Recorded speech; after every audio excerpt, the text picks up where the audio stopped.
Welcome back, Truth Seeker. February 7th, 2019, a Thursday.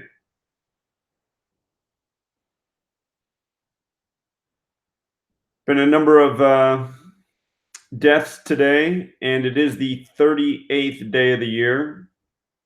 A number, of course, that's associated with death. Before we get to today's headlines, let's go through this day in history.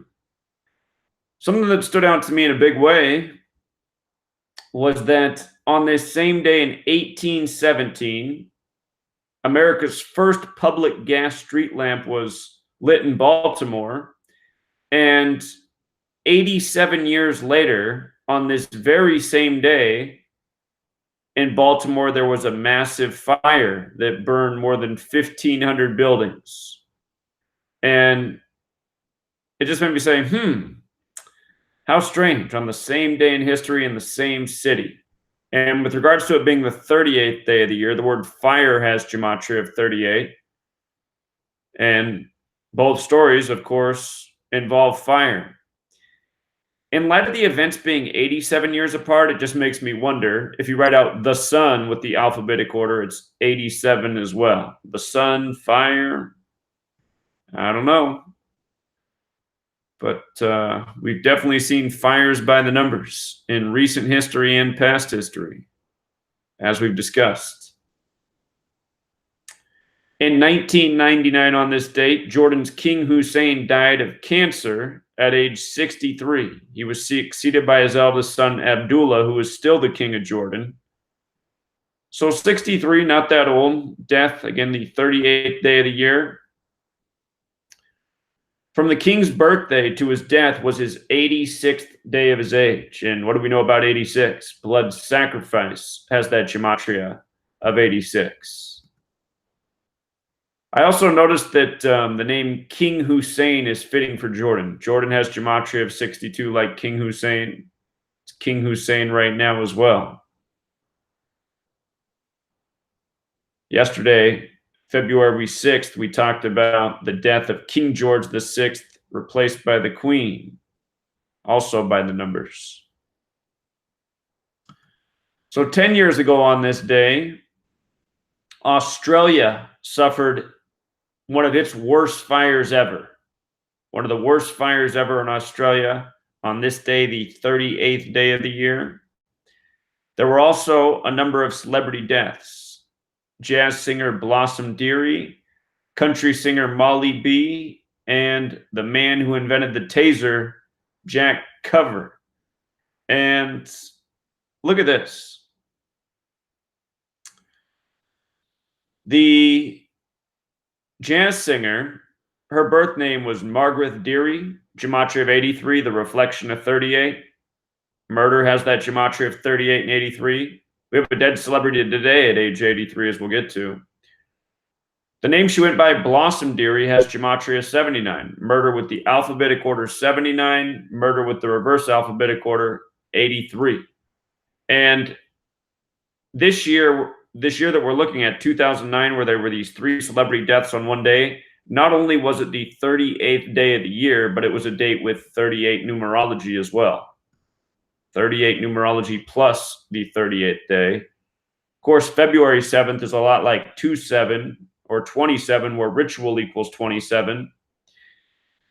In the case of this woman who was a jazz singer, February 7th, 09 was a date with 18 numerology. Jazz has that gematria of 18 in both reduction ciphers.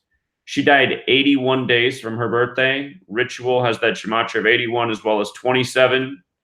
Jazz also connects to ritual through the number 45.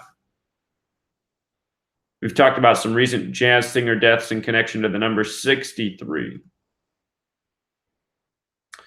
So the other woman to die that day, Molly B, country singer, she died in Oceanside, California. Oceanside, California equals 163. That's the 38th prime number, dead on the 38th day of the year. Oceanside, California is also 116 like country. Her birth name was spelled Molly. I don't know if it was pronounced Beachboard, but if it is, Beachboard, Oceanside. Anyway, Molly Beachbird, however it is, also has Gematria of 91, like Oceanside, California. And Oceanside, California, also 350. Country 35. Her artist name, Molly B 35. 35, that number connected to Svengali. Svengali, the word related to the evil hidden hand in the industry of entertainment. No doubt connected to this code of murder by numbers. We talked about 35 in a big way when Aretha Franklin died on the same day Elvis did, the king and the queen. Her name carries this gematria of 58 as well. The date she died was a date with 58 numerology. When I used to go on Jeff Young's radio show, he'd always remind that Masonry is more present in country music than any other genre. And for those of you who weren't with me when I would do Jeff Young's radio show every weekly, he was an entertainer in the industry, still making music. He used to play guitar for Megadeth. But he'd always say the same thing about country music and Freemasonry. Freemasonry has that gematria of 58 and 59. 211, the 47th prime. Mason 211 in Jewish gematria. She was 69 years old. The other death that day was an 88-year-old, Jack Cover. And again, nobody would ever question the death of an 88-year-old, but Jack Cover does equal 88, his age of passing. And he died on the 38th day of the year, 308 days after his birthday, or 44 weeks. What do we know? Death, murder, killing, all 38. The word kill has gematria of 44, as does execution. He died on a date with 18 numerology, Taser, 18. Taser also sums to 72. He died on a date that can be written 7/2. He was the inventor of the Taser. You know what else equals 88? Policeman. Policeman. They carry tasers. So, fast forward to today, the first ever black manager in Major League Baseball died. He died at age 83. And again, he's dead on the 38th day of the year. He became manager in 1975. That was 44 years ago. 1975, he became manager.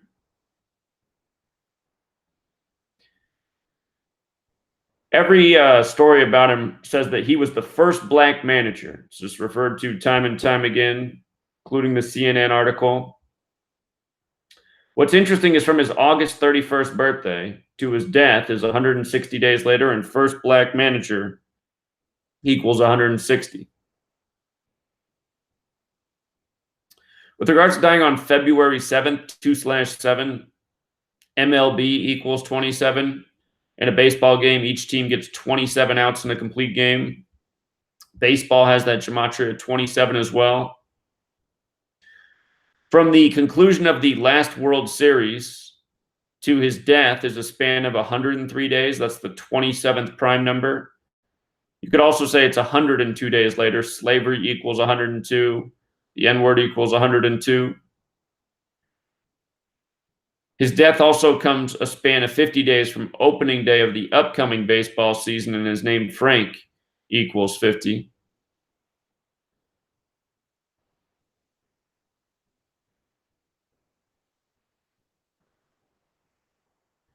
Robinson was Rookie of the Year for the Cincinnati Reds as a 20-year-old in 1956. Something that matters about 1956 is it was 63 years ago. Major League 63. Major League Baseball is also 63. 1956, 63 years ago. Racism also sums to 63. Here he is in Black History Month, dead on February 7th, and seemingly by the numbers.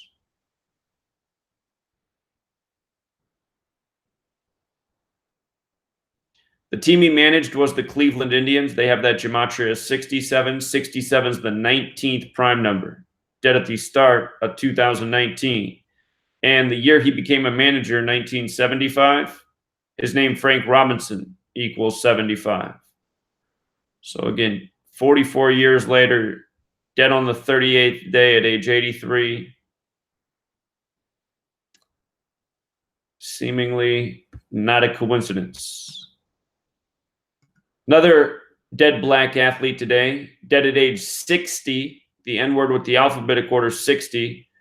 The boxer Rocky Lockridge is dead.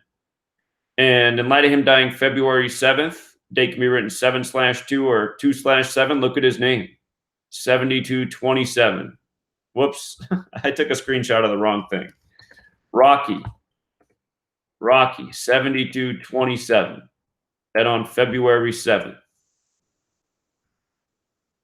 Today's date also has 28 numerology. February 7th, 19.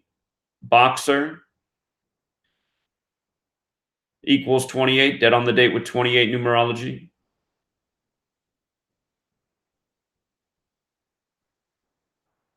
He just celebrated a birthday, and I'm not sure which day his birthday was. Wikipedia has up two different dates. They have up January 10th and January 30th. If his birthday was January 10th, not only is he dead on a date with 28 numerology, but he's dead 28 days after his birthday. So this morning, headline out about a dead Fox News analyst. They call him the property man, Bob Massey. He's dead at 67.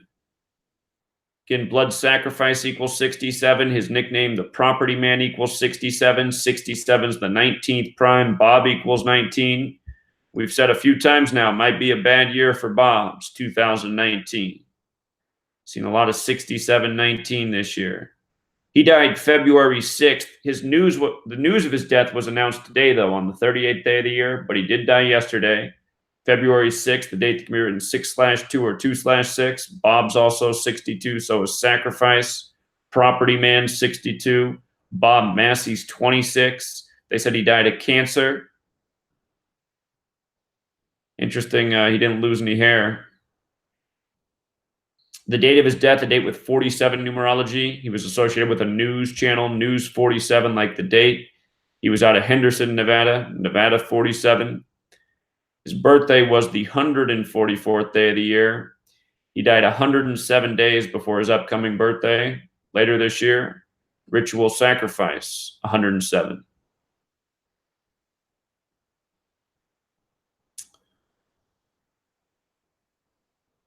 You could probably turn on most horror movies and just watch the first 5 minutes, maybe even less, and see what the theme of the movie is in numbers. There's usually a number at the beginning of a horror movie, and a number you'll probably recognize right away if you're used to this code. Here's a horror movie on Netflix that's supposedly based on a true story. Supposedly these murders really went down February 11th, 2005. This was a date with 38 numerology. 2 plus 11 plus 20 plus 05, 38. Death, murder, killing, 38. That's what the movie's about. Supposedly, again, based on a true story. And keep in mind, February 11th is the 42nd day of the year, the big Freemason number. Masonry, a death cult. Another film. There's a film on Hulu about people that get stuck in an elevator. The film begins on the 44th day of the year, February 13th, Lupercalia. Lupercalia is also 44. Another story about murder and killing. 213 in Satanic Gematria is death, like February 13th. But yeah, horror movies. You just turn them on. They put the numbers up and you say, oh, I see what they did here. I see what they did here. Another story of violence today out of Minnesota. Again, coming on the 38th day of the year, Minnesota 38. A man named Kenneth W. Lilly felt threatened by a bus driver and shot at him. Said he struck the bus driver but did not kill him. The name of the man who was shooting, Kenneth W. Lilly, they put his middle initial in there. His name equals 181. That's the 42nd prime. Gun 42. Another story about gun violence. They mentioned a child was in the bus when this happened. I'm sure there's a whole lot more to it, but in light of the news coming today, no doubt news by the numbers.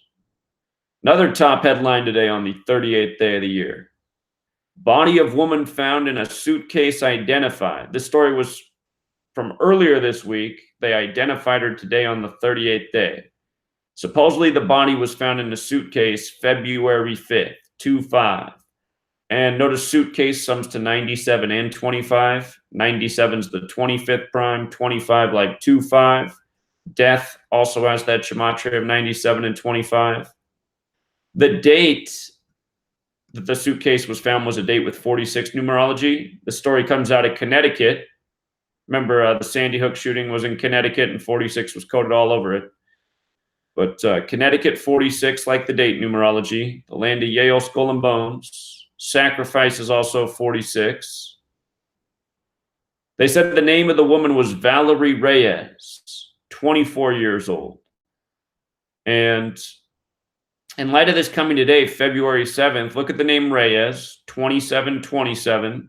Here we are on 2-7. The name Valerie, 7-2. The date can be written 7-2. Valerie Reyes, also 72. Again, you just got to ask, how can it always be so perfect? How can it always be so in sync? And the details of these tragedies are always coming from police departments. I'll remind you, the song Murder by Numbers was recorded by the band The Police. Was that an accident?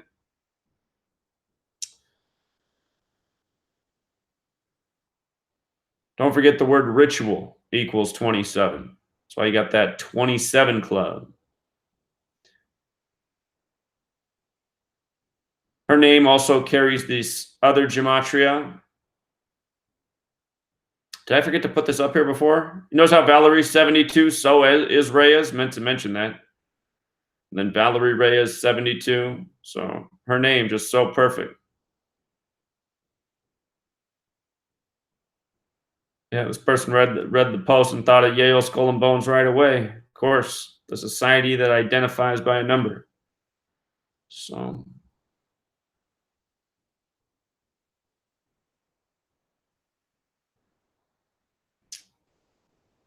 always news by the numbers. I started to think about Sting today and I said, I always talk about Sting's song Murder by Numbers. He was with the band The Police. He said some strange remarks in live concerts while singing this song, saying that the lyrics were written all by him. And I started thinking, I don't think I've ever covered any deaths in connection to Sting. So I wanted to look back and see if he's had any strange deaths. And in 1987, both of his parents passed away just a couple months apart from each other. And he said he regretted that he didn't go to either of their funerals. He thought being a big star, it would turn into some, media frenzy. But the mother was young. She was 54. And the father was just 60. So neither parent very old, dying months apart in 87. So I said, I wonder what was going on for Sting in 87. I cannot find anywhere what day the parents died on. I looked for a while and I gave up. But Sting was either 35 years old, the Svengali number, or 36, the number that's connected to 666. And in 1987, lo and behold, he did have an album come out. It was his second solo album after leaving the band The Police and just becoming a solo artist. 1987 was the second album he put out, and it was called Nothing Like the Sun. The word sun alone, you know what? The sun, we just talked about this in the beginning in history, didn't we? The sun equals 87. So this album came out in 87, choosing the alphabetic order. The sun's 87, and sun equals 54, like how his mother died at age 54. So Nothing Like the Sun came out. And I noticed Nothing Like the Sun equals 86, like Blood Sacrifice. And the day the album came out was the day leaving 79 days left in the year, with the alphabetic order Murder equals 79. And just a few years earlier, he had recorded Murder by Numbers with The Police. So if I could find out the date the parents died, maybe one of you out there can even figure it out. Perhaps somebody is better at research than I am, but I put in some good effort. Must have looked at least 30 sites trying to find it.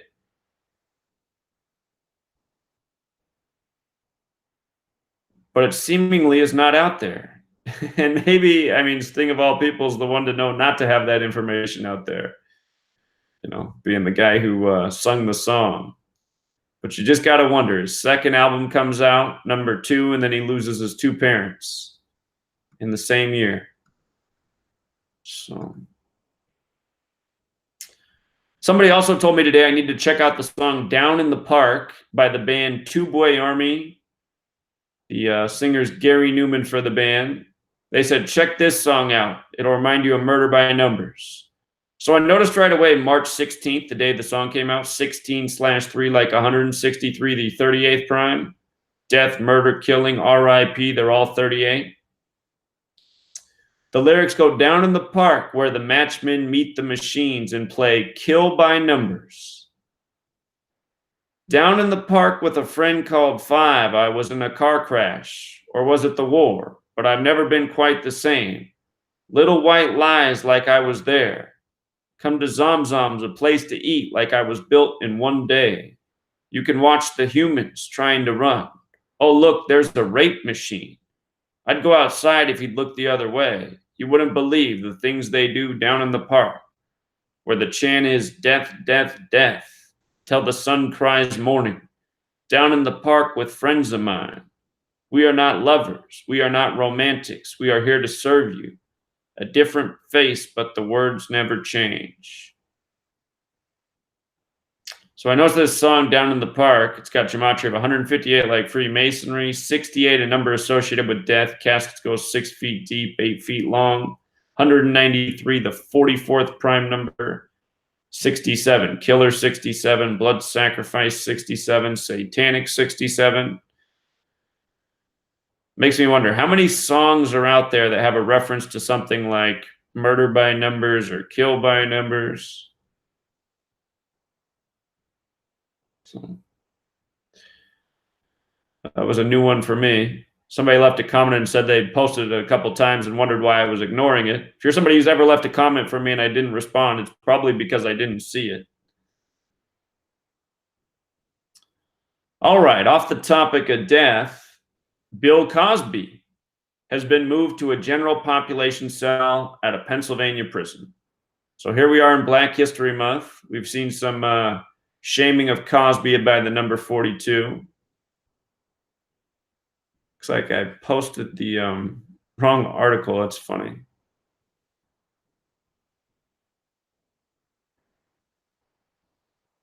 Anyhow, Bill Cosby's full name is William Henry Cosby, and look at how his name overlaps with Black History Month, 213 and 93. The name Huxtable equals 93, the name from the Cosby Show. Look at Black History and William Cosby alone. Perfect overlap. Black History, William Cosby. Perfect. And in the show Cosby Show, he was Cliff Huxtable. Cliff has that gematria 27. Both reduction ciphers. Here we are on February 7th, hearing about what's going on with Bill Cosby. Huxtable, Cosby Show, February, all 42. Again, Huxtable, Black History Month, both 93. All numbers that show up in a big way in Black history. So you just got to wonder, is Bill Cosby really in prison? I don't know for sure, but I imagine he's not. You know, I think he's just been going through a big old shaming ritual. So could be wrong about that. Also, with regards to him being in Pennsylvania, Pennsylvania has the gematria 53 in the same cipher that Black History and William Cosby do.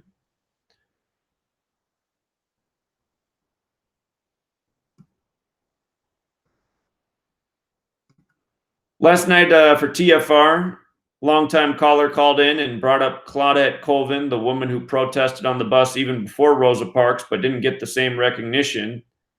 I noticed right away her birthday was September 5th, a date that can be written 5/9, like 59. Of course, Negro, Slave, Blues, all 59. Black History Month ends on the 59th day. She was also born in the year 39. That's the year the segregation era ended. And she had her protest March 2nd, the 61st day of the year. Rosa Parks had her protest later that year, December 1st. Rosa Parks, of course, would die on a date with 59 numerology on the 42nd parallel in Detroit, just like how Motown was established in 59 in Detroit. Rosa Parks born 4-2. Mary and Marcus pointed out Claudette Colvin equals 58, like Freemasonry, like bus boycott. She's always making great observations.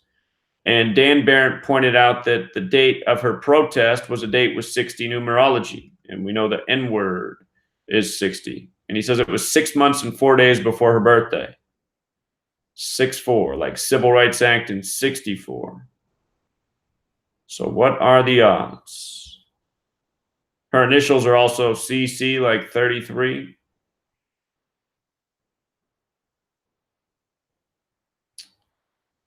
Yesterday, after I did the live stream, and a story came out. Another pro sports franchise is doing damage control over racist statements. This time it's the Chicago Cubs. And it's Joe Ricketts who runs the team. Joe Ricketts equals 45, like Wrigley, like Major League, like Cubs, like Illinois, like racism. This news came on a date with 47 numerology. Racist equals 47. Again, last year there were a lot of Major League Baseball players. It was brought up that in the past they'd done racist tweets, and all of those stories kept connecting to the number 47. Again, another story coming during Black History Month, bringing attention to race. This story emerged yesterday, the 37th day of the year. Chicago is also 37. Chicago. News by the numbers.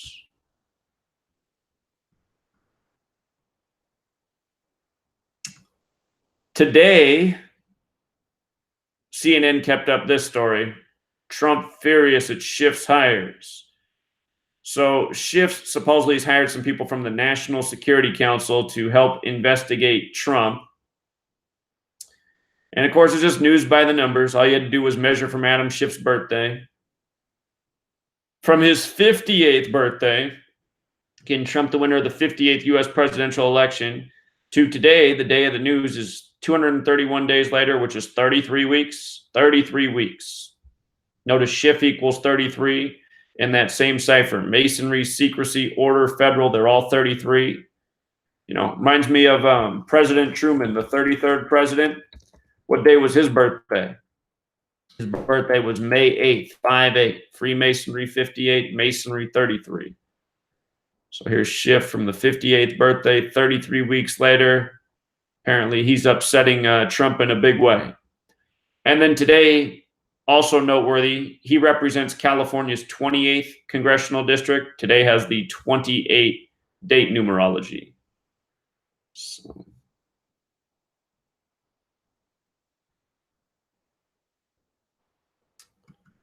Another story this morning, U.S. judge sentences Chinese student to a year in prison for taking photos of naval base. Now, the story is a federal judge in Key West gave Zhao Quanli the maximum sentence after his guilty plea on Tuesday. Tuesday was the date of the State of the Union, February 5th, which was the Chinese New Year. Chinese New Year, Chinese students. So, in light of him taking pictures of a Navy base, February 5th, 2019 had the 46 date numerology. Navy equals 46. Couldn't help but notice his name has Gematria 58 and 158, just like Freemasonry. His first name also carries that Gematria 58. His last name equals 35, like China. I'd say no doubt more contrived propaganda, more riddles. They say the base he photographed monitors 42 million square miles of the Earth's surface to detect threats to U.S. security, including narcotic shipments from the Americas.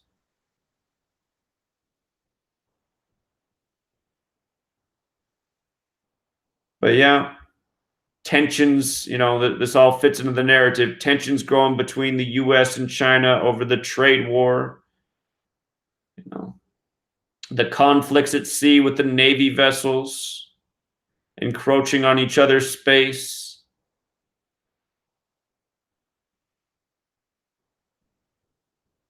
The big thing there, the story from the Chinese New Year, the year of the pig. Last year, Nancy Pelosi was a top headline. She is this on the same day, February 7th. Same thing this year. Today's 47 days from Nancy Pelosi's birthday. This year, the headline, Pelosi threw shade at Ocasio-Cortez's Green New Deal. And I've seen CNN in recent weeks using this phrase, threw shade.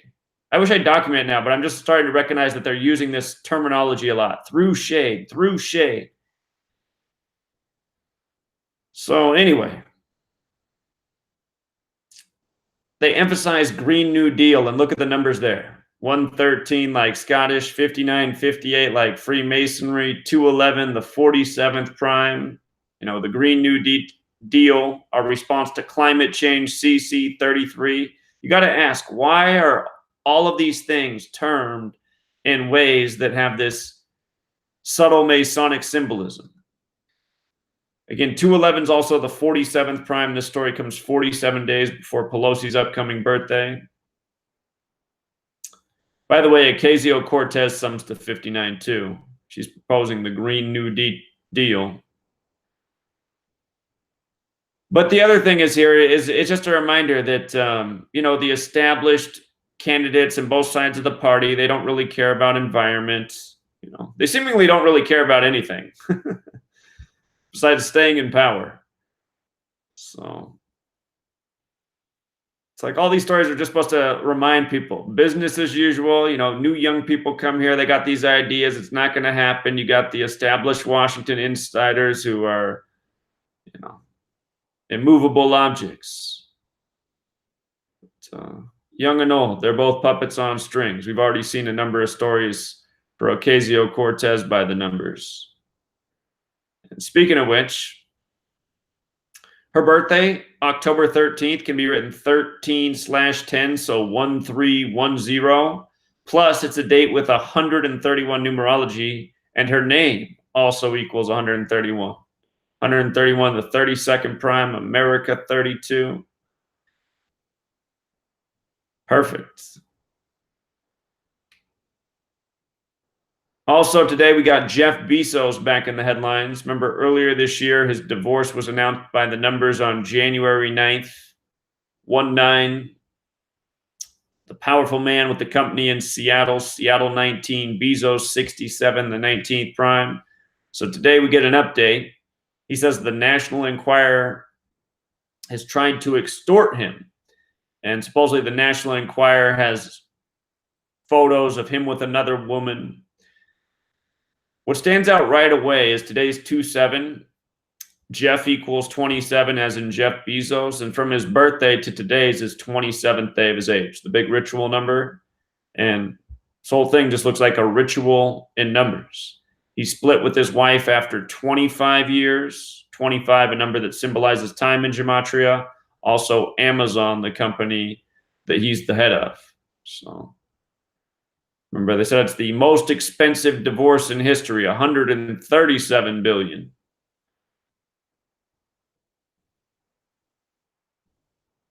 Also, speaking of Seattle, they're saying Seattle's going to get one of its worst snowstorms ever. It already got way more snow than it typically gets. We got a bunch of snow here, by the way. But they're supposed to get a bunch more. And, you know, people in the Midwest will look at these measurements and say, oh, that's nothing. We get that all the time. But you have to understand there's a big difference between driving on the flatland where you guys live and driving in a city like Seattle where it's hills all over the place. Cars don't do well on hills. Not at all. So Seattle is not made for the weather. They're not used to getting snow. And again, it's 2019, and we've just seen a whole lot of things for Seattle. So the year's starting off with a bad winter storm. I'm just wondering if this might be the year they also get a big quake, the one that's been forecast for decades.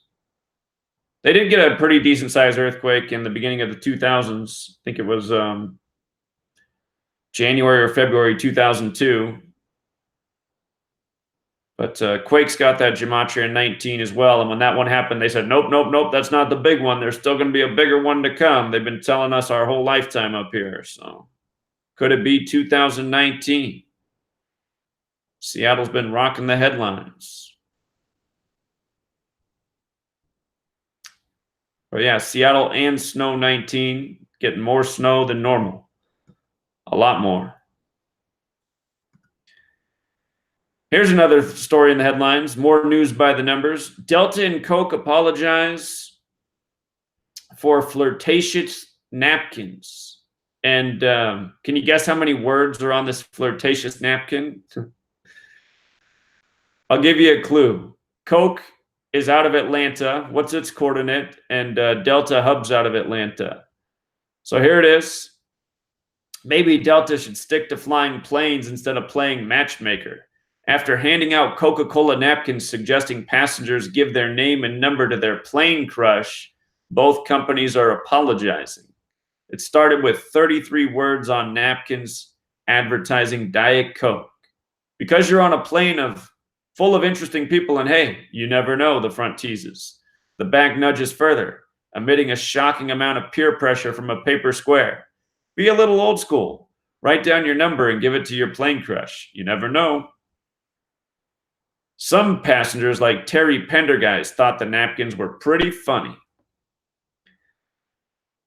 So again, both companies, they got connections to the 33rd parallel, ATL. The word crush has Gematria 33. It's your plane crush. Here's a headline from a local or regional paper down in Florida. They said it's creepy. Creepy has that Gematria 72 and 27. The story making the rounds today on the date written 7/2 or 2/7. The way I interpret this is, we have this whole Me Too thing going on, and it's becoming an age where it's somewhat dangerous to even flirt with somebody, approach a stranger, compliment them. It's an age where you could now be accused of being, what's the word?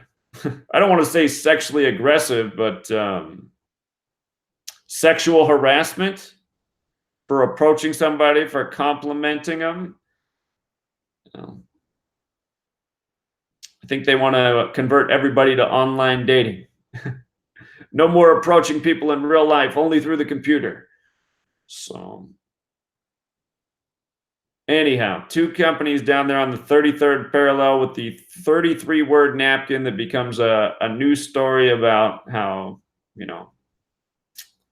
approaching somebody you have a crush on a plane just might not be appropriate. So to me, it all contributes to taking away our humanness, if you will. Another story making the rounds today. Google censors search results after Russian government threat, reports say. So apparently Google's beginning to eliminate things from their search in Russia. And I'm thinking, is this just going on in Russia? I feel like this is going on all over the world, including right here in the United States of America.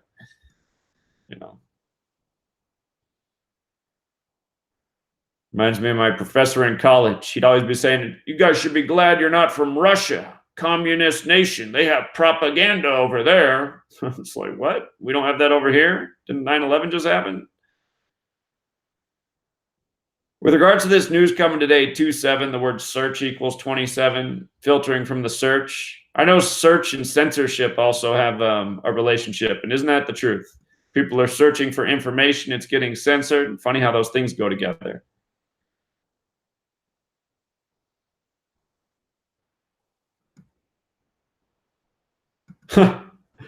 Here was the first headline I saw today when I woke up. $66 billion merger creates the sixth largest U.S. bank. 66 billion, sixth largest, really? So $sign has that Gematria 666. There's the story about King Solomon's 666 talents of gold each year. It's a number related to Wall Street as well. Dow Jones has that 666 Gematria. About a year ago this time, they had the It was actually February 2nd, 2018 was the day that the market fell 666 points. 33rd day of the year, Dow Jones 33 and 666. Anyhow, one of the banks involved in this merger, SunTrust Bank, 36. Remember, 666 is the 36th triangular number. And then the other bank involved is BB&T, which equals 6. So 66 billion, sixth largest. I mean, are these numbers even real?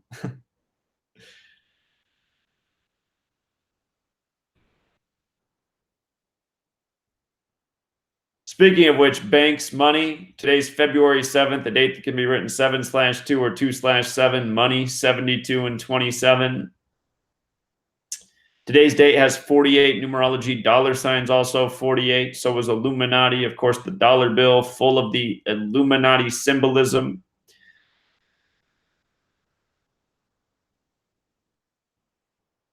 But again and again, these major corporate mergers and the numbers reported are numbers that relate to the companies themselves, what the company's business is itself.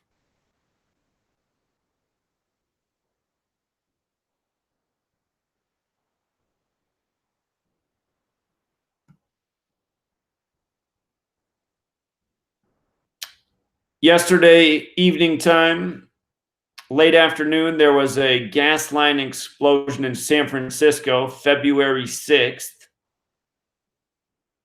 California having a bad year with its energy companies. And what I thought of right away, just this happening on February 6th, that the date could be written 2/6, burn and flame, both 26. You know, sometimes things can be a coincidence, but you just gotta wonder. You gotta wonder.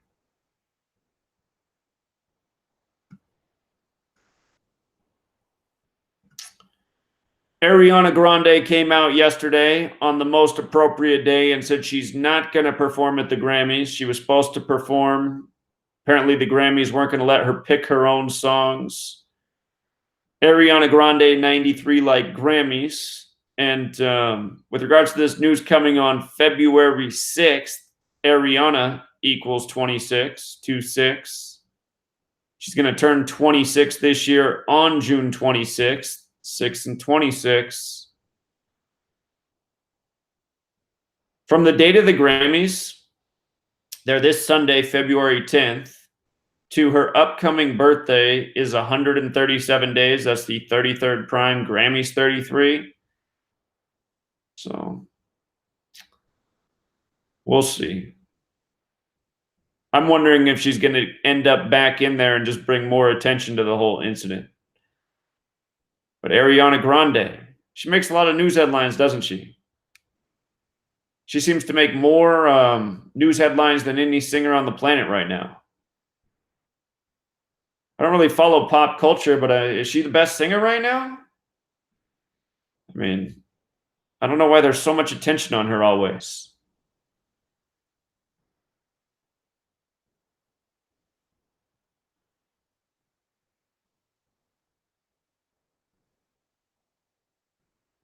Somebody sent me this graphic yesterday. I thought this was really interesting. Vaccine schedules 1940, 1980, and 2012. 1940, you got 2. DTP and smallpox. 1980, you got 1, 2, 3, 4, 5, 6, 7, 8, 9. Big jump, 9. But look at 2012. Look at that. 49. Woo! And it's a list that continues to grow. I mean, you just got to ask why. What changed in the world that made it so that you needed so many more? And then everyone gets mad at us for questioning if the vaccines are a health problem. Again, the worst I ever got scolded online was for questioning vaccines. I was once upon a time on Facebook. All of a sudden, I had all these people who I didn't even know just like spamming away at my comment. What a horrible person I was for questioning the vaccines and if they were responsible for all of the new illness and disease and death that we see in children. You know, from peanut allergies to SIDS. So.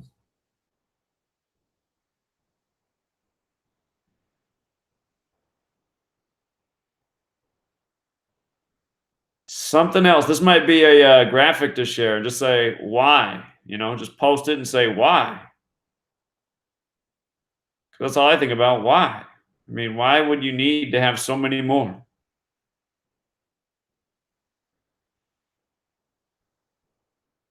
As I started this live stream, saw that there was another death today, another death that nobody will question. John Dingell, longest serving member of Congress, dead at 92, dead on the 38th day of the year.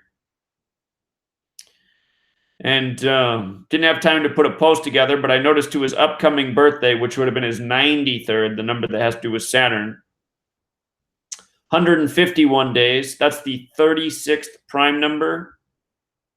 And the name Dingell. 36 in both reduction ciphers. 36, 151, the 36th prime. 36 has a square root of 6. Saturn's the 6th planet. Saturn represented by the number 93. This is measured up with his 93rd birthday. So you just got to wonder, 38th day of the year. I wonder if there's been any other deaths reported today that I'm not aware of. So far, just those 3 in.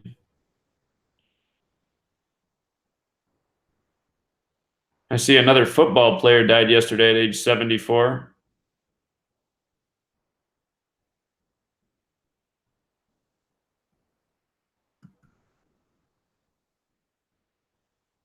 Huh.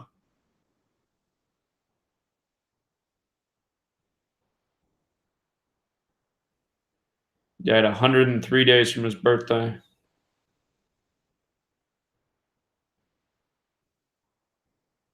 Well, True Seeker, we didn't quite go an hour today, but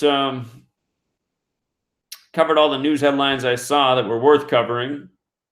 If anybody wants to phone in, the number's 509-731-0567. Maybe somebody's got something to share, a request. If not, we can wrap it up a little bit early. Thanks, Focus Faith. Always appreciate. I can see the chat too. I'm checking out the chat if anybody has any questions. Appreciate the support, Big Kahuna. Focus Faith.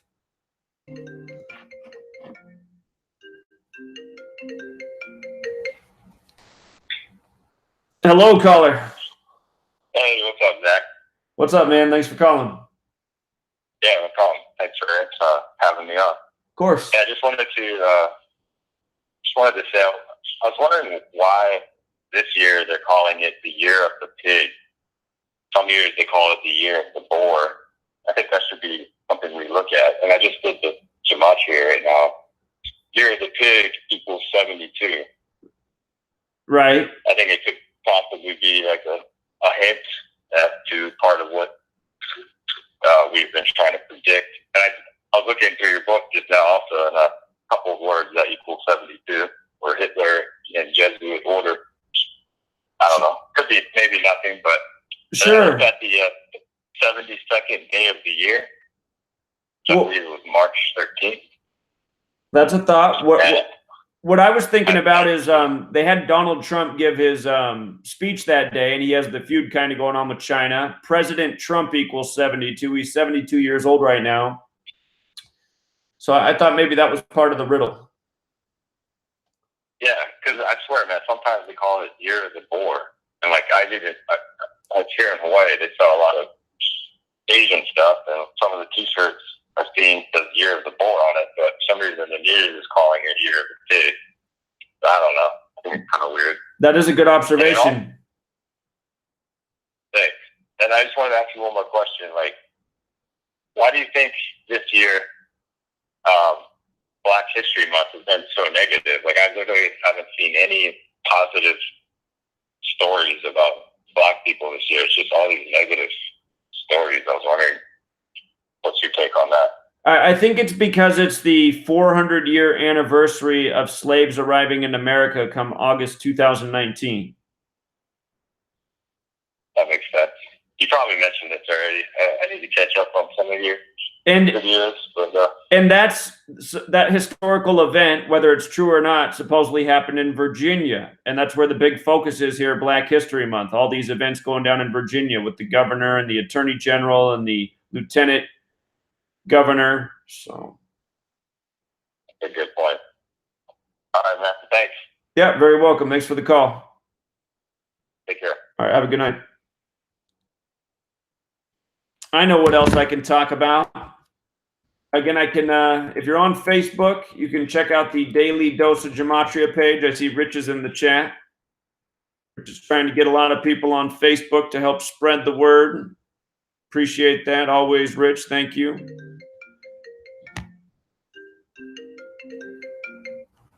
Hello, caller. This is a New York caller. Hey, what's up, man? Hey, nothing much. I just wanna tie a few loose ends on some stuff I brought up before. I just want to add to. Please. Remember last week we were talking about the documentary, The Bridge, Right. about the suicide jumpers off the Golden Gate Bridge, Right. and all the 115s and all that. Well, remember that one character in the documentary who jumped off the bridge and survived because he landed on a seal and the seal broke his fall. Right. Yeah, well, his name was Kevin Hines, and it just occurred to me that if you take his initials, KH, 11-8. Yep, 11-8. Yep. Yeah. So yeah, I just realized that. You know what else I was thinking about? Barry Bonds equals 118. And this past year, they retired Barry Bonds' number in San Francisco on August 11th. So I'm just starting to realize that number it really hits with San Francisco. It's always been a number there, and it's like this year we're cluing into it. So yeah, now that we're onto it, yeah, we're noticing it. Right. Also, I also in the same broadcast, I brought up that Galactic Tick Day, and how I was saying that the Galactic, what it was a reference to was the Golden Gate, and the guy who runs the Galactic Tick Day, who brought it up, who called your show as a troll, pretending he was ignorant to gematria, but he's fully knowledgeable about esoteric. He's most like a Freemason. But I stated that the Golden Gate is actually a metaphor for the point between Earth and the center of the galaxy, the point around which the galaxy rotates. So that's a reference. That's a reference to Golden Gate, and he just happens to be from San Francisco, from the Bay Area. Because I looked up reports from him, and it turns out he's from Northern California. So that can't be a coincidence, Golden Gate. But I did the gematria on his name. I brought it up last time. His last name is Snyder, Sneider, and that came up to 115. And there are a ton of 115s regarding the Golden Gate Bridge in that documentary. But Right. I'm also looking at some of the reports again about his Galactic Tick Day, and they keep referring to him as a startup guy. He says, "I'm a startup guy." Like, you always say, like, when they stress a certain word or term, like, you got to do gematria on it. So I did gematria on startup, and that's also 115. Huh. I'll also point out how the Temple of Solomon replica in Sao Paulo, Brazil, the day it was inaugurated, is I think it's 5 years and 11 months to August 11th, 2019. So the 511 there is a big number. But regarding Galactic Tick Day, I went to the official website for Galactic Tick. It's called galactictick.com, and right on the homepage emblazoned is the date for the next Galactic Tick Day, and that is March 21st, 2020. Huh. The first thing that jumped out at me that March 21st is the vernal equinox. It's very esoterically symbolic. It's a sunrise as the sun is rising in spring.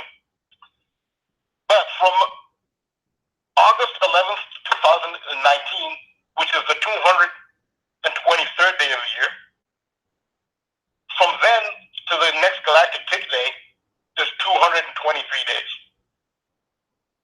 Huh. So I didn't think that. Yeah. Something else. So there's a lot more to that galactic dictate than he was letting on. Right. Also, if you take the end date into account, from the next, from August 11th, 2019 to the next galactic dictate, March 21st, 2020, it's a span of 7 months and 11 days, and that's 7/11. And remember how one caller said that where he lives, 7-Eleven stores close on 9/11? That's kind of like a Tisha B'Av kind of commemoration. Right. So that might be related to the 7/11 between Galactic Dick Day and the August 11th, which will be Tisha B'Av. They all seem connected. That's interesting. Also, you got that great caller who's very knowledgeable about esoterica and magic. I think he calls himself Gate of Severity. I don't know if that's what he calls himself. But he has a theory that this whole Golden Gate ritual is based on Enochian magic. Right. Well, I listened to Gematria, which seems to confirm his theory, because Enochian magic's best known practitioner was a 16th century adept and advisor to Queen Elizabeth I. His name is John Dee. He's very famous. Right. Yeah, John Dee is very famous for those knowledgeable about. Well, as you mentioned, it's the Loma Prieta fault line that was active during the earthquake that happened during the World Series between the Giants and the A's, which might be the one that goes off. And he talks about the Grim Reaper, that meme where they had the Grim Reaper looming over the Golden Gate Bridge. Right. That seemed to be like a foreshadowing. And how next year on August 11th, the Philadelphia Phillies will be visiting the San Francisco Giants on August 11th. There'll be a whole commemoration of the World Series where there's the earthquake. And Philadelphia has relation to the book of Revelation and Apocalypse. Well, Loma Prieta is 61. Grim Reaper is 61. Philadelphia is 61. John Dee is 61. Yeah, so that kind of supports his theory. Also, another fact I want to add to something I brought up about the Westgate Mall attack in Nairobi, Kenya. And I know all the facts about Westgate, how it comes to the Westgate of Solomon's Temple, where the Hiram Abiff, Masonic allegorical figure, is a representation of Osiris and the sun, how he was killed at the Westgate of Solomon's Temple. And it was done at the autumnal equinox on September 21st. Well, I looked at the martyrdom of Hiram Abiff. I looked at the details of it, and it turned out that in the martyrdom of Hiram Abiff, the third-degree Master Mason ritual, it's the death of Hiram Abiff occurs at 12 o'clock noon. So I said, let me look back at the details of the Westgate Mall attack. I wonder what time it was. And sure enough, it was at 12 o'clock noon. So that's just more to cement the correlation between the martyrdom of Hiram Abiff ritual and the Westgate Mall attack. They both happen at the same time, 12 noon. Huh. Also, another fact is Nairobi's location. Nairobi is a quarter of a degree off the zero parallel, so it's on the equator more or less. And it happened at the autumnal equinox, which is when the Earth's equator, the plane of Earth's equator, is in line with the sun's equator. So the location of Nairobi on the equator was very important to the ritual at the equinox. So it just goes to show how things like location, details like that are important to the rituals as well. Absolutely. Yeah, great. Also, I wanted to follow up on last night. I brought up the fact that statistically, there are actually more unarmed white Americans killed by police than there are black Americans. It's just that black Americans are killed disproportional to their size of the population. But total numbers is white Americans. And I was saying how, despite that fact, nobody hears of unarmed white killed by police. You just don't hear. But when it happens, there's obviously there's a conspiracy. It's what all media outlets have agreed not to cover white Americans being killed by the police, unarmed white Americans. And I brought up Pope Steffi. I think you looked it up last night a little bit. But I want to bring up some other names, some pretty horrendous stuff. You can look them up if you want. Okay. And there's like Graham Dyer. This is Mesquite, Texas. This was in 2013. This year, Cassie and Robert Dyer got a phone call one night. Every parent's nightmare. Their son Graham was in the hospital. The 18-year-old boy had been severely injured during a struggle with police and was fighting for his life. A fight he would lose. That police claimed Graham injured himself as they drove him to jail. While the video does show Graham flailing back and forth, police failed to mention to his parents that they tortured him repeatedly with a taser, including deploying it on his genitalia. So here's a white American tortured to death by police, and nobody heard about it. It even says here, like in the article I read online, it says, thanks to the work of Eric Dexheimer at Boston's My Statesman, the Dyer story is now being told. So the only reason it's out there to the degree that it is that this investigative reporter, Eric Dexheimer, mentioned it. Otherwise, this wouldn't be mentioned. You know, a white American teenager being tortured to death.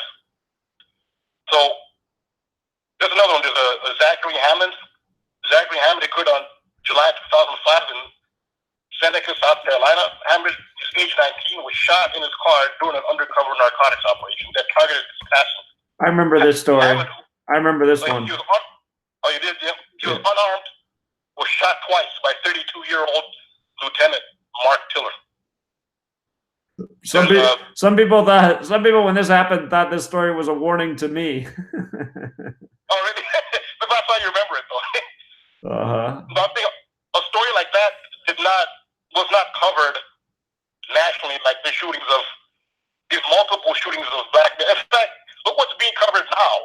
They aren't even going wall-to-wall coverage on unarmed blacks being killed. Now they're going wall-to-wall coverage on a white lady calling the cops on black people barbecuing, you know? Right. I mean, it's a little stressful somewhat to the person affected, but, you know, if someone's calling the cops and you're perfectly innocent, but you have a white teenager being tortured to death and you don't cover it. But if the police were called on an innocent black person barbecuing, that is like treated like a national crisis.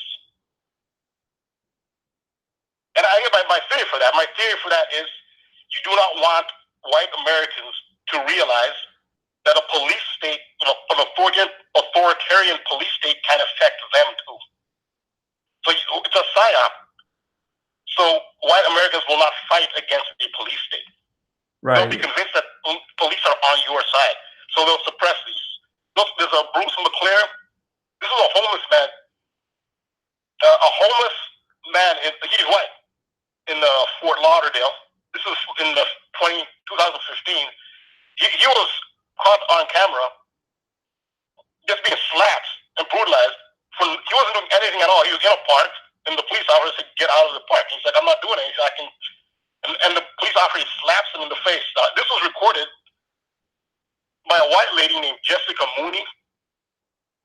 So it's not just the abuse of McClure. Jessica Mooney, who filmed it, and it made it to the media. You should see what happened to her after. The next pictures you saw of her in national media, she had her eyes swollen. She had broken bones on her face. She was brutalized by the police for filming that incident and putting it up online. Huh. And this is a white girl, for filming. So this is stuff that's happened to whites. So I told you, I brought it up last night, Daniel Shaver from Mesa, Arizona. Right. And this was done from the perspective of the police officer's body camera. when he came into a motel, like he was dressed like ready for military combat. He had a high-powered military rifle, and here's this guy in shorts and a t-shirt or a tank top, obeying his orders, lying down on the ground. I guess it's just a noise complaint, and he just opens fire on him.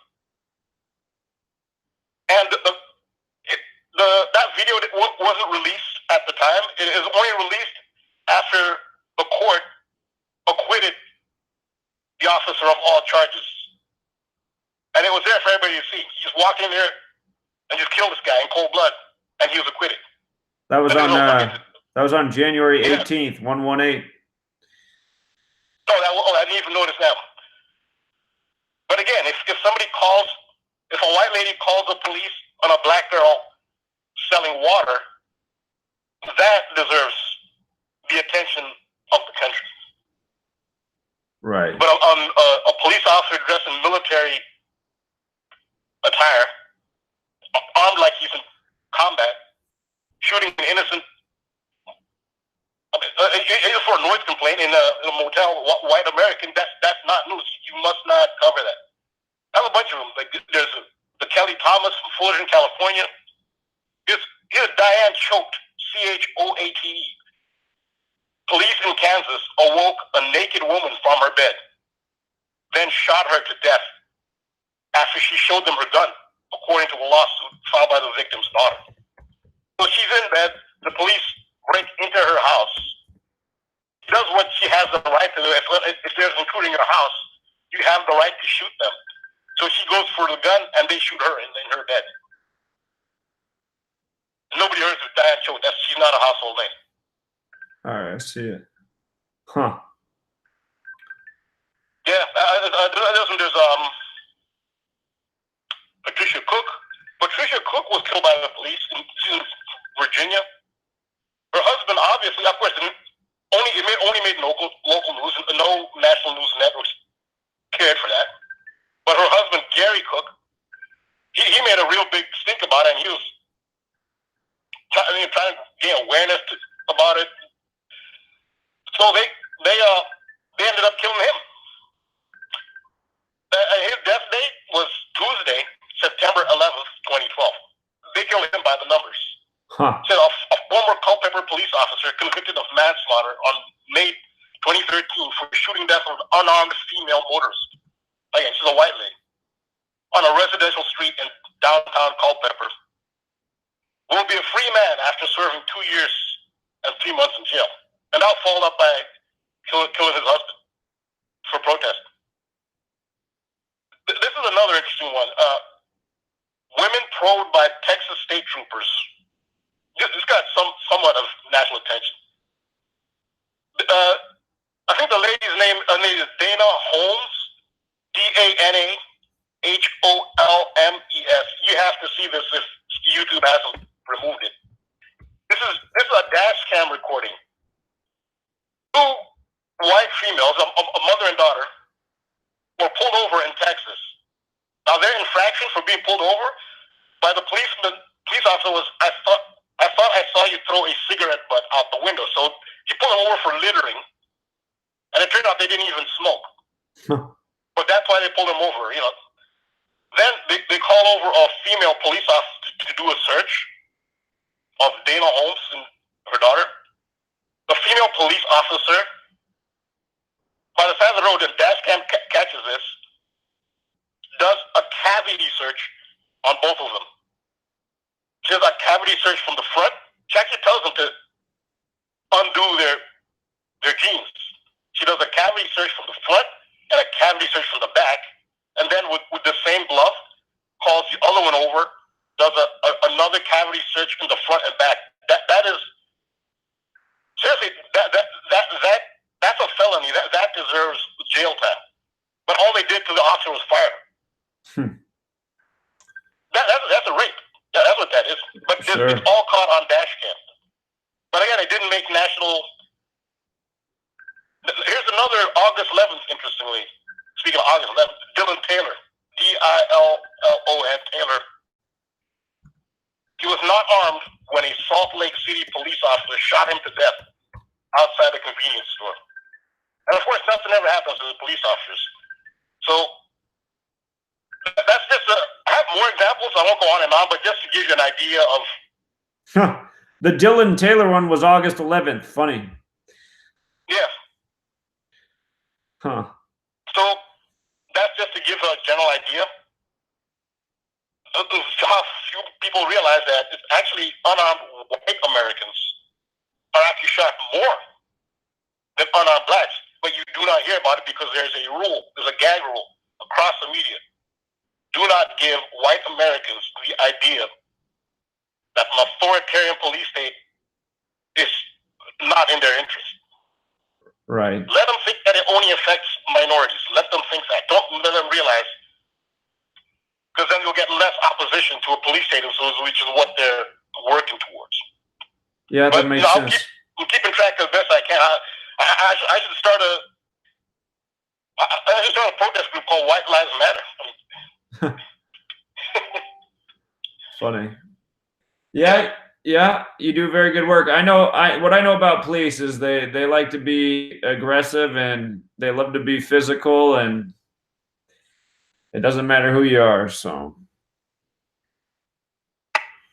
Yeah, that's what I got for today. Thanks for having me on again. All right, I appreciate it, friend. You have a good night. All right, take it easy. All right, take care. All right, True Seekers. I saw Big Kahuna said, let's talk about love, baby. I know. If only that was the world we lived in. Every day, turn on the news, nothing but nice headlines, positive stories, helpful information. Let's see. Sacramento, what's going on? Hey, Zach, how you doing? Let me turn off my video. Is that? Yeah. Hey, this is Finley. Attention span of a gnat. Yeah, what's up, man? Let me see if I can stop this. Okay, now I got it. So anyway, that was awesome, the New York stuff. And I want to tell you, man, you're teaching me because my brother won't wake up. So today, I sat down with him, and he had that USA Today article with the SunTrust merger. Right. Okay, and I got to like say, let me show you what I'm talking about. And I went to 666, and then you read to the next sentence, and it says merger of equals, and you type that in, and you get 216, and you can go on and on through this article. So, and I don't want to take up your time. I'm practicing and I'm working on this stuff. So, but and that's what I wanted to call to encourage everyone to practice and work on it because it works. And I showed my brother today through this article what's going on, literally. And he took to it? It made sense to him? It blew his mind, see, because like I'd say, well, I'd mentioned to him about Super Bowl stuff and Tom Brady stuff, and he just go, oh, you're nuts, you know, and I do the Freemason compass and scale. So he comes walking in with the USA Today, and I'm like, let's check that out right there. Let's just do that article. And I blew his mind. Awesome. He's like, really? Really? Are you kidding me? And I said, no. And then he asked a bunch of stuff. I walked him through a bunch of stuff. It was awesome. Very cool. So I got an angle. That's my angle now, is to I'll bring just the real newspaper article to you instead of trying to show you from the back end. Right. So, and that's just because I'm learning how to do this. I'm really learning how to do this, and so I can't thank you enough. That to start right there. Well, you're very welcome, and I'm glad you're using the knowledge and waking other people up. So I think that's a good reminder for everybody. For each person, there's probably a different way you can reach them with this knowledge, and for your brother, that was the way. So. Yeah, and I see it working on other people too. I could see it. You know, I haven't done it yet, but I'm gonna. And I could see that approach worked. Now, a couple more questions. He talked about the cop that came in and did that to the lady. You know, broke into her house basically. Right. So, you know, I was a kid. I grew up in a real rural area. In fact, I didn't go to school in my town because there were only 27 people. So they sent me to a bigger town, the town I was from called Finley. So, and I was only one of 2 children from that town at the time. All the rest were just old farmers. And so they called me Finley. That's my nickname. Okay, but it doesn't have it. So, my parents, my dad was a farm worker, and my parents lived in a house on the farm, and I'll be goddamn. And they raised 6 kids. No one was home, just my parents. And the cops came in their house and came all the way to their bedroom. So I think this stuff's been going on for a long time, buddy. Oh yeah, absolutely. A long time. So when it comes to the police and that stuff, on that subject. So, and that's it. That's all I got. Oh, one more thing. I've been putting your videos on my channel, and I'm linking all your stuff down below, and I want to get your permission for that. Just.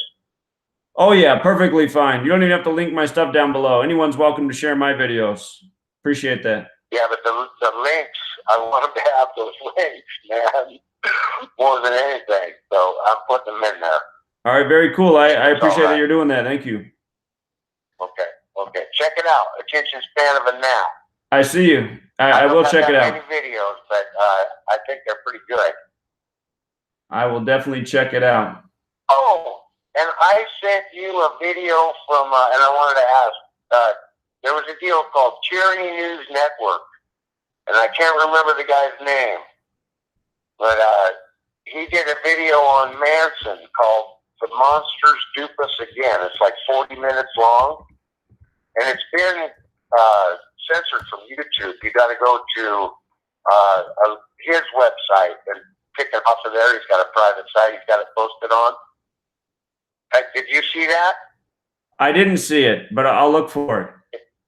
It's really good entertainment, if nothing else. But he shows that whole thing. It shows what a psyop it was, all the way down to the costumes the police were wearing. None of them wearing the same uniform and stuff. And it's 40 minutes. It's called The Tate Murders. The Monsters Dupe Us Again. Okay. The Tate Murders. The Monsters Dupe Us Again. Yeah. And it's on tyrannynews.com is where you have to get it. You can't get it off of YouTube. They did a bunch of stuff. He did a video called Spiders and Owls that was on the number 9 and linked to the Freemasons. And it's gone too, and it was amazing.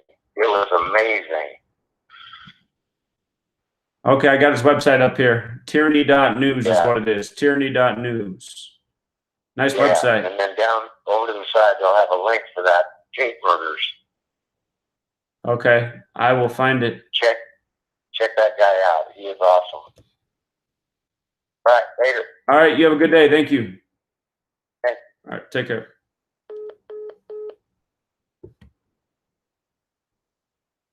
All right, we filled in an hour. Some great calls there. Let's see. Make sure everybody in the chat gets a wrench.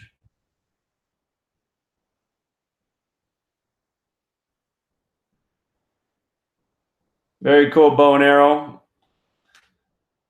Just remember, your fire departments and your police stations are likely run by the network. Big Mama says, big outdoor concert in San Francisco going on August 9th through 11th. Outside Lands. I'll check that out. Outside Lands. It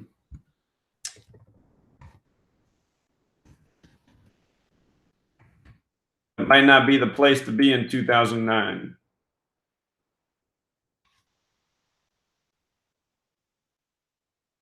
To see what who's performing there. All right, you guys. Well, appreciate everyone being here. No, not tranny news, tyranny.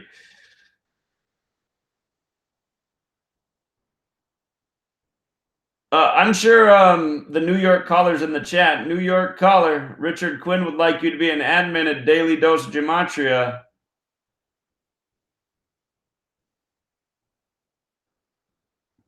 Oh, we got another caller. Caller? Hi, Hello. this is Brandon. Hey, Brandon. Of the Gate of Severity. How you doing? Doing well. Thanks for calling. Yeah, wow, have I had a weekend, my friend. I don't even know where to begin, so let's just start with the Gematria. Okay. So can you pull up the Time magazine release of the entire State of the Union address, possibly? The Time magazine on YouTube, that one? No, it says on their website they released a transcript of the entire verbatim State of the Union address. Okay. So there's a transcript available, and it's on Time. And obviously Time is ruled by Capricorn, so like it's probably a demonic company. So, and yeah, so check out Time magazines. I can't see what you're doing, so just let me know when you pull it up. Okay, I'm trying to do it right now. Okay. All right, I got it. Okay, so that was the transcript I was using. Now, if you can do me the favor of opening Gematrinator to all ciphers.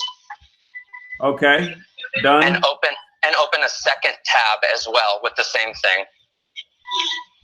Okay. Okay, so if you can, the key to this cipher now. So this State of the Union address, okay, every single phrase is encoded. Every single proper noun and every single prepositional phrase, including the full sentences as well as the names, are all included in this cipher. The key code to the cipher is found in Army Staff Sergeant Justin Peck. So if you can type that in, Army Staff Sergeant Justin Peck.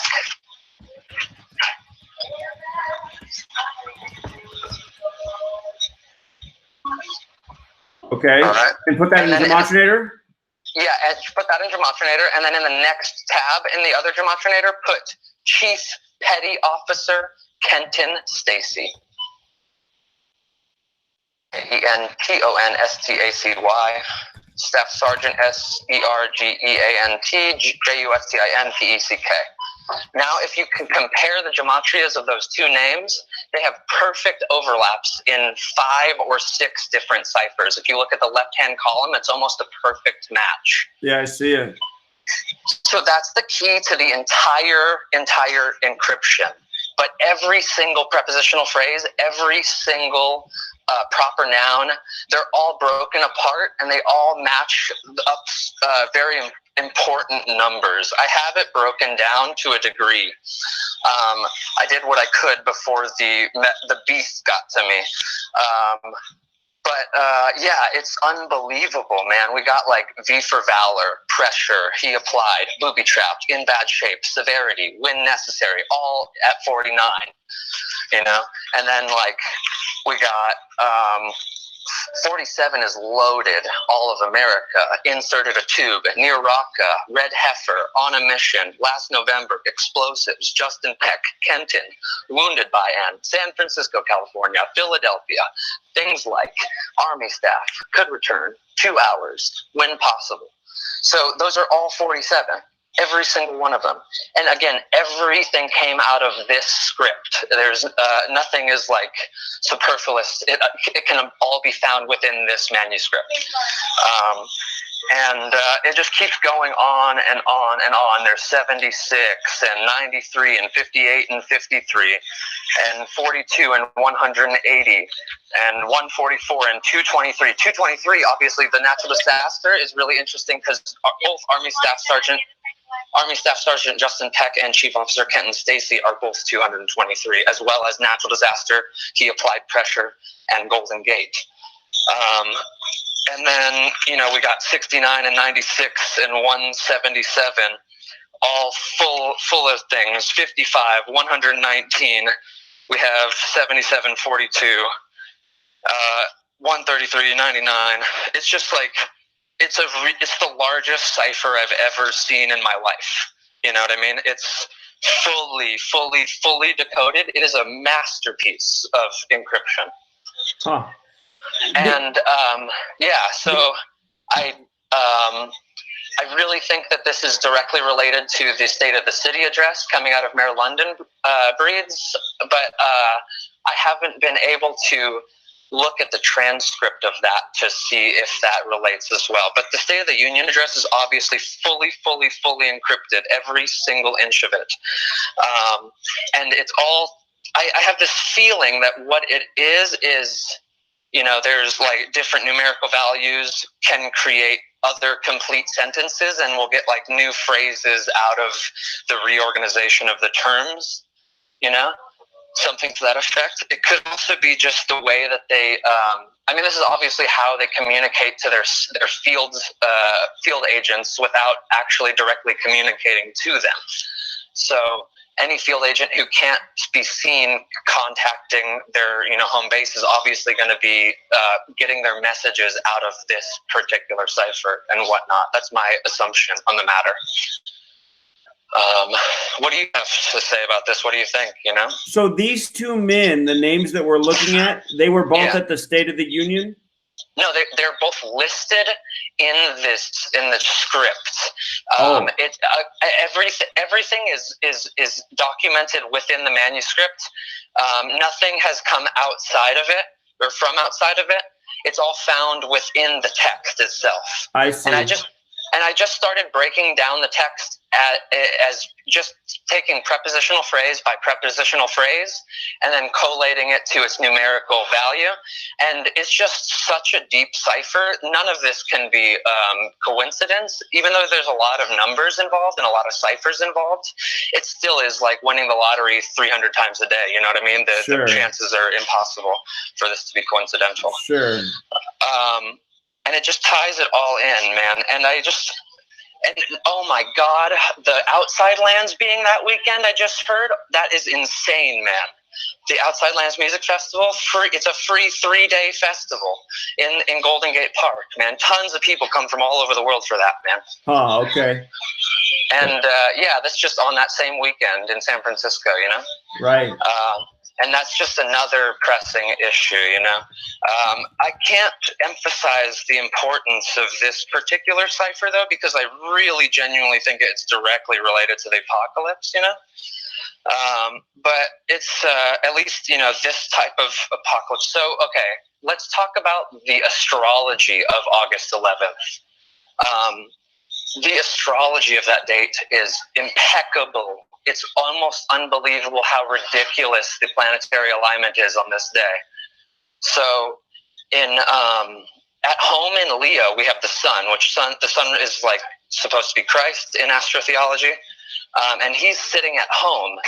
And what's really weird is, as well as the sun, you have Mars and Venus.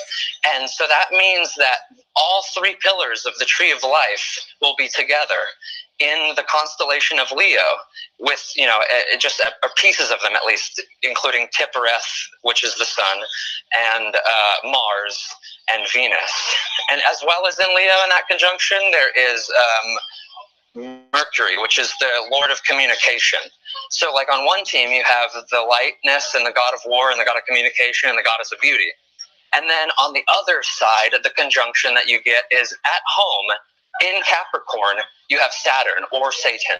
All right. So it's in its dwelling, and the sun is in its dwelling as well. But merging with Saturn is the moon, which is related, and Pluto. Pluto runs like the plutocracy, right? Architecture. It rules over the boundaries. It's the scout of the galaxy. It's the furthest one out there. So basically, and they also have some. I can't remember what other planets in there, but just that alone. Just that spread alone basically tells me symbolically that this is going to be an even match for the war, the spiritual war, the great spiritual war of the principalities of good and evil. And the vibrational frequencies that are going to be emanating from the planetary bodies on this day is going to be the perfect landscape for the battle of the war of principalities of good and evil.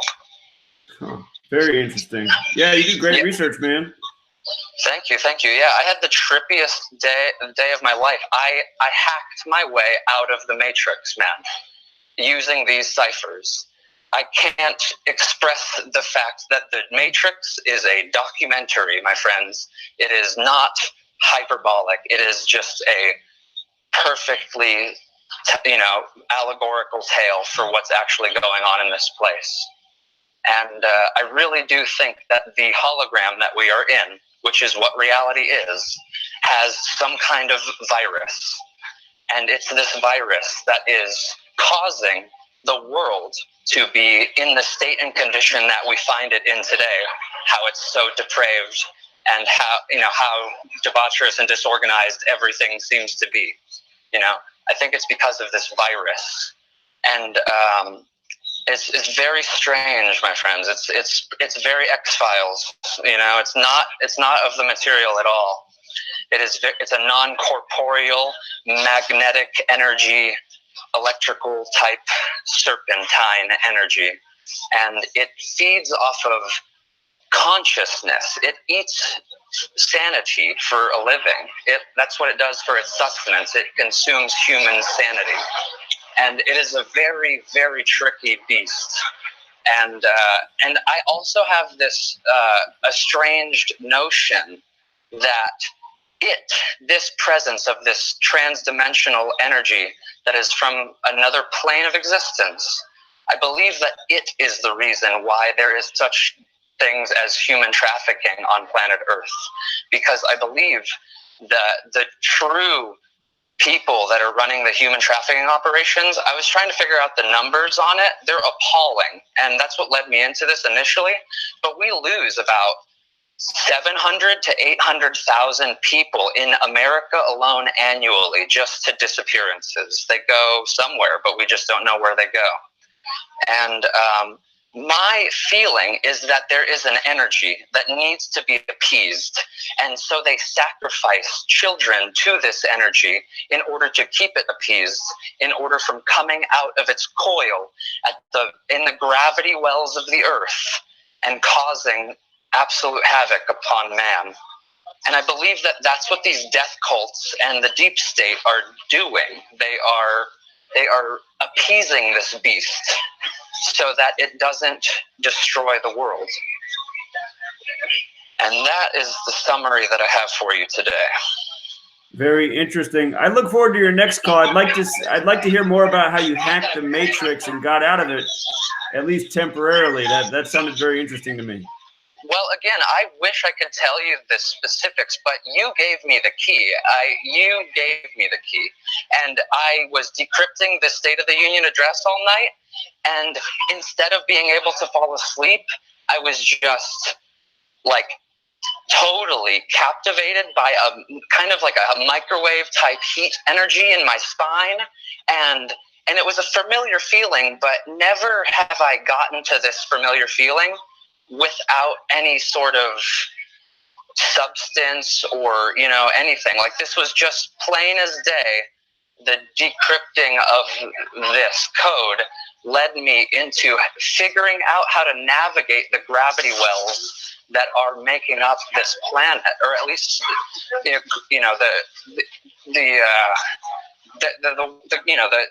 energy vortexes that are scried about this planet. And I was navigating the Hollow movement in San Francisco on foot, just trying to decode my environment.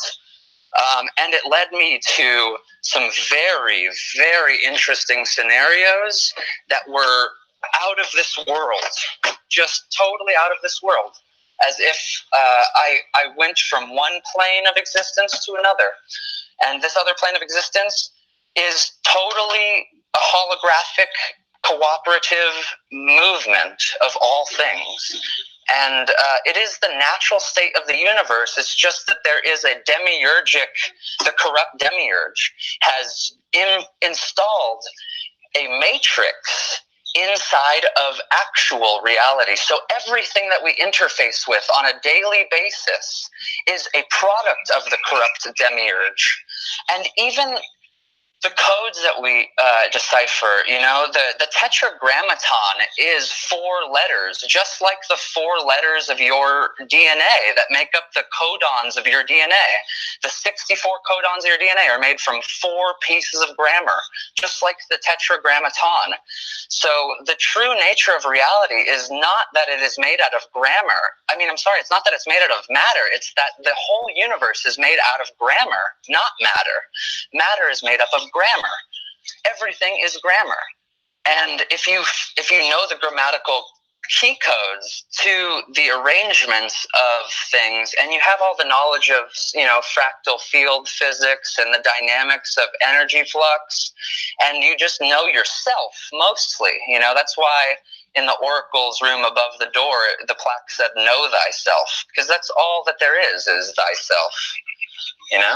Right. And when it says "do as thou wilt," thou is referring to all that is. It's not about the individual. It's about the all that is. It's doing what the will of the all is, and because you are the all, you are one with the universe. And it's the true state of the universe is that everything is waves. Everything is waves. And what's happening is the observer is collapsing the waveform and creating the particle reality that we appear to live in. But it is just appearances. That is the Maya. That is the illusion. That is not what is. It is the corrupt demiurgic fractal cage that we find ourselves in. It's like a fourth dimensional cube, also known as a tesseract. It's also known as a hypercube, and some parasitic life force, third density and fourth density physical beings with psychic powers from another planet created this matrix that we dwell in. They created this hypercube prison for the soul. And what they do is they recycle the souls within this matrix. And that's what the cycle of reincarnation is. It is the recycling of your soul back into this matrix. And what happens in this matrix is suffering and a lot of other negative things that is inevitable within this matrix, because the corrupt demiurge that made it, the one who is separate from God, who thinks he can do God's work better than God can, has created this construct in order to milk us of our energies. And that is every energy. That is the good team and the dark team.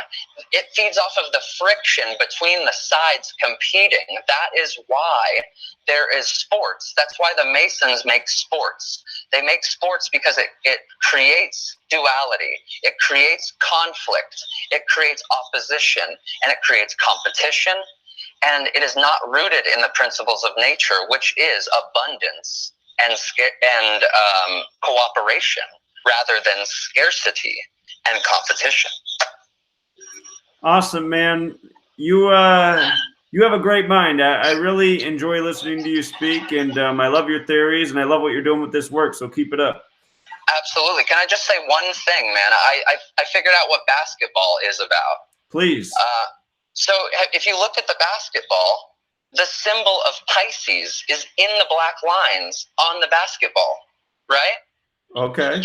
So just like the football is the Vesica Pisces, so too is the basketball representing Pisces, because it has 2 Piscean logos on it. It looks like an H with like parentheses instead of vertical lines. And you can see that Piscean logo on the basketball. And also, too, the Aquarius, right? The Aquarius has a couple of symbols. One of them is like a zigzag that looks like water. But Aquarius is known as the water bearer. And the water bearer holds an urn, and she is pouring out the water from the urn. So what I've discovered is that the basketball represents Pisces. And the basket represents the age of Aquarius. because it's the urn, it's the water bearer. And so the object of the game is to put the Pisces in the basket, or else it gets the hose again, right?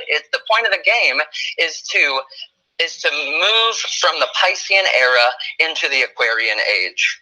And what the problem is that there is only one Aquarian age. But we live in the Piscean era of duality, the two fishes, right? The dogma, the religion, right?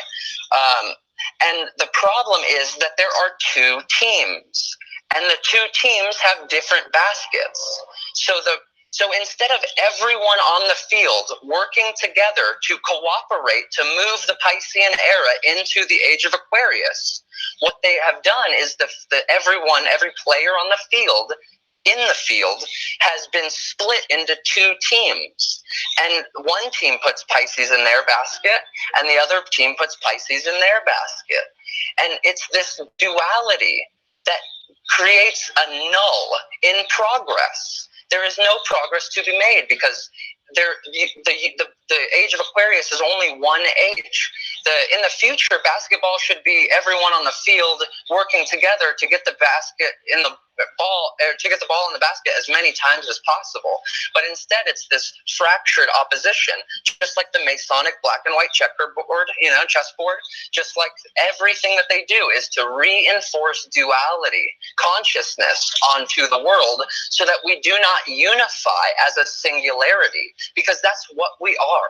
We are a singularity. We are only waves, and we are all integrated in the singular unified field.